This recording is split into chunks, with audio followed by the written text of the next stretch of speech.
Mzee Raila Odinga tunakuheshimu. Lakini vile tunaona unaendesha mambo, mara unasema hauyuko kwa serikali, mara unasema uko kwa serikali. Sasa hii tumeona umepeana watu wako wamekuwa mawaziri. Tunajua watu wako wamechukua vyeo kama wenyekiti katika bunge na seneti yetu ya kitaifa.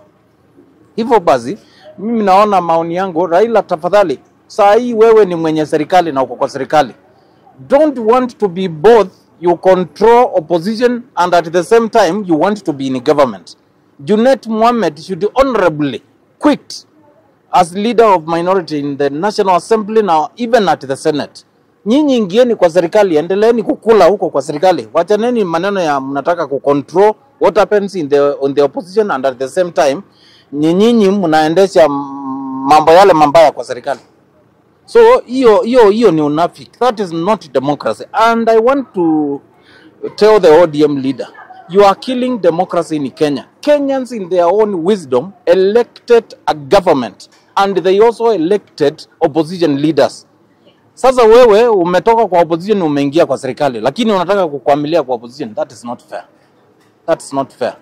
Na tukueleze, wacha kutuambia ulikimbia kwa Bwana Ruto ndio usave Kenya kutokana na military coup. Hakuna kitu kama hiyo. Military coup ilikuwa itatua na itakuwa. We are living under as a democratic society in Kenya. So maneno ya kuweka military our internal politics, we want to mix with the issues touching on the external security of this country is uncalled for.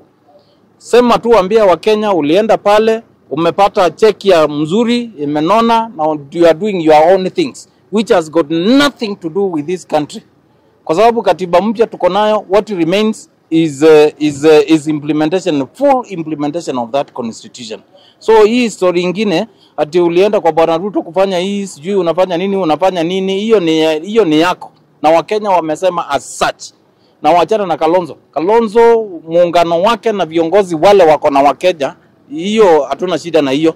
Na whoever associates himself or herself na Kalonzo, that is not Raila's business. Already yeye ni mtu ya Ruto. Alitetea andani akiwa na Ruto wakiwa wawili. Nimeona anatetea si wao wakiwa wawili. Maybe hii fedha wanabeba kila Jumapili na kila siku. Wanabeba na mangunia kupeleka kwa raia na makanisa. Ndio hiyo anatetea. Because when SHA is not working and Kenyans are paying money through contribution, huwezi tuambia haifanyi kazi wakati tunataka services and then it is only you who knows it is not working. So in this case, siasa ya nchi hii ishaangeuka. Tunajua pande moja ni Raila na Ruto na pande wa Kenya na viongozi wao wakiongozwa na Kalonzo pande nyingine. Na maneno iko hivyo.